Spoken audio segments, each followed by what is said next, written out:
सांस बाहर छोड़ें और धीरे धीरे समस्थिति में आ जाएं। इसी तरह से सांस को छोड़ते हुए सांस अंदर लें और वापस आ जाएं। फिर सांस बाहर छोड़ते हुए सर को ऊपर ले जाएं। अब सांस लेते हुए ऊपर तक बने रहें। अब सांस बाहर छोड़ते हुए धीरे धीरे अभ्यास करेंगे भुजंग आसन। भुजंग मतलब सांस, दोनों पैरों को आपस में मिला लें।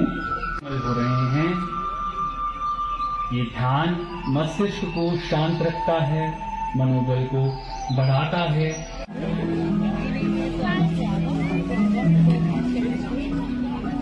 दिवस के पावन पर्व पर दुनिया के कोने कोने में दिख रही है और श्रीनगर के बॉटनिकल गार्डन में भी दिख रही है।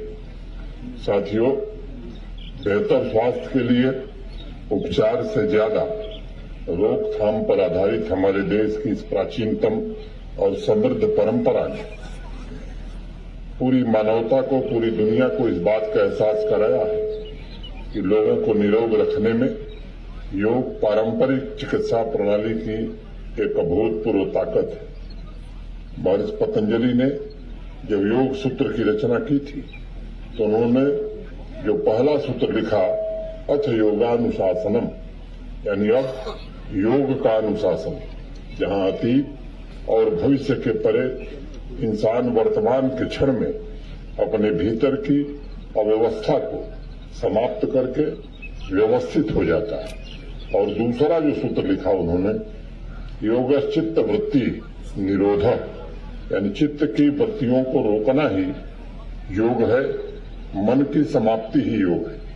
और आज हजारों साल बाद मेडिकल साइंस के विद्वान भी मानने लगे हैं और कह रहे हैं कि ये दोनों सूत्र हर एक उम्र के लोगों के शरीर तथा मन, बॉडी एंड माइंड को स्वस्थ रखने का सबसे बेहतरीन माध्यम है।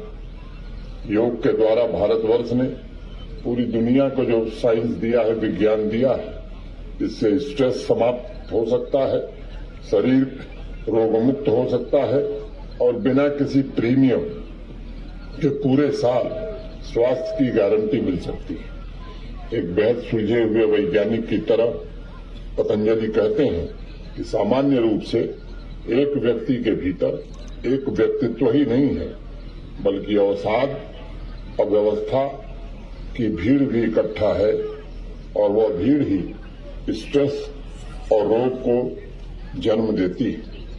योग अनुशासन का सीधा मतलब है कि वह भीड़ हटाकर आप अपने व्यक्तित्व के केंद्र सेंटर को प्राप्त कर लेते हैं, अपने भीतर व्यवस्था को व्यवस्था में परिवर्तित कर देते हैं। योग हमारे फिजिकल तथा मेंटल और व्यवस्था को समाप्त करके बॉडी और माइंड को एक लय में, एक सुर में लाता है और अपने भीतर के केंद्र की वजह से आप जैसा चाहेंगे वैसा ही शरीर व्यवहार करेगा। लेकिन सामान्य तौर पर नॉर्मल जीवन में हम जैसा चाहेंगे शरीर कभी भी उस तरह का व्यवहार नहीं करता है। अभी थोड़ी देर में एक आसन से जब आप बैठेंगे, मन कहेगा कि पोस्चर चेंज कर लीजिए। इसलिए योग में जितना शारीरिक अनुशासन चाहिए उतना ही मानसिक अनुशासन भी होता चाहिए, ताकि बॉडी और माइंड अलग अलग नहीं बल्कि एक होकर एकीकृत तरीके से एक साथ फंक्शन करें। फिजिकल प्रैक्टिस के पहले उस अनुशासन, उस डिसिप्लिन की स्थिति में पहुंचना होगा जिसका जिक्र पतंजलि ने किया है, ताकि आत्मबल की शक्ति हमारे शरीर के लिए सुरक्षा कवच बन सके। इसलिए इस बात का ध्यान रखना चाहिए, योग मात्र फिजिकल एक्सरसाइज नहीं है, बल्कि यह बॉडी और माइंड का प्रकृति के साथ एकत्व की भावना का भी प्रतीक है। कई शोध रिसर्च ने इस बात को भी प्रमाणित किया है कि एमआरआई, स्कैन और अन्य ब्रेन इमेजिंग तकनीक के उपयोग के दौरान इस बात का पता चला है कि जो लोग नियमित रूप से योग करते रहे हैं उनका सेरेब्रल कॉर्टेक्स मोटा होता है, थिकर होता है। सेरेब्रल कॉर्टेक्स ब्रेन का वो हिस्सा होता है जो इंफॉर्मेशन प्रोसेस करता है, और जैसे जैसे उम्र बढ़ती जाती है ब्रेन का ये हिस्सा सिकुड़ता जाता है। लेकिन जो लोग नियमित रूप से योग अभ्यास करते हैं उनमें पाया गया है कि ब्रेन के उस हिस्से के सिकुड़ने की गति अत्यंत मंद होती है, कम होती है। आज की भागदौड़ भरी जिंदगी में योग इंसान को स्वाभाविक रूप से माइंडफुल भी बनाता है, उसके शारीरिक और मानसिक तंत्र को पीसफुल भी रखता है और फिटनेस लेवल बढ़ाने के साथ साथ कार्डियोवैस्कुलर रिस्क को भी कम करता है। आज चाहे किसी भी चिकित्सा पद्धति से जुड़े डॉक्टर से बात करिए, वह हर तरह से रोग के लिए दवा के साथ एक जरूरी सलाह देता है। वो कहता है कि साहब दवाई तो आपको ठीक कर देगी, लेकिन लॉन्ग टर्म सेहत के लिए आपको लाइफ स्टाइल में परिवर्तन लाना होगा। और योग वह माध्यम है जो लाइफ स्टाइल में चेंज लाता है। प्रत्येक व्यक्ति को सेहतमंद बनाने के साथ आवाम के हर नागरिक को एकता के सूत्र में बांधने का भी काम करता है।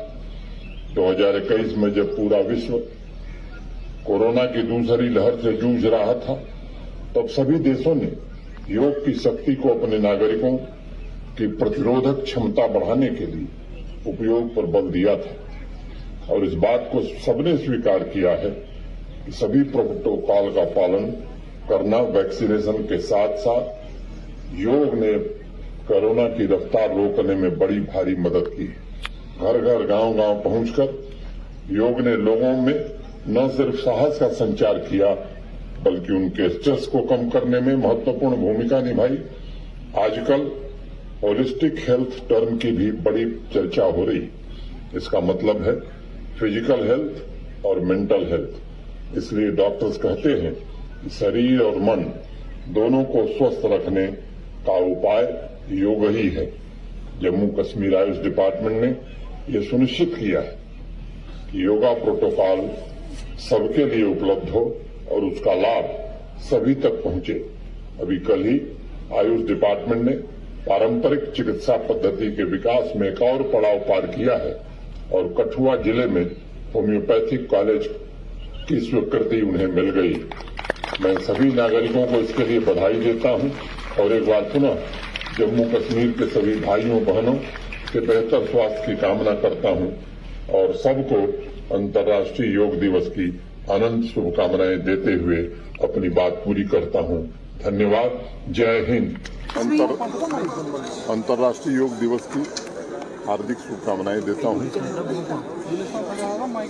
योग ने पूरी दुनिया की मानवता को स्वस्थ रहने में बहुत मदद की है। खास तौर से कोविड पैंडेमिक के दौरान ये लोगों ने महसूस किया कि केवल दवा से नहीं बल्कि शरीर की प्रतिरोधक क्षमता योग के कारण भी बढ़ सकती है। और जितनी भी मेडिसिन या मेडिकल साइंस की जितनी भी विधाएं हैं सभी डॉक्टर इस बात की सलाह दे रहे हैं कि स्वस्थ रहने के लिए केवल दवा नहीं योग की भी आवश्यकता है।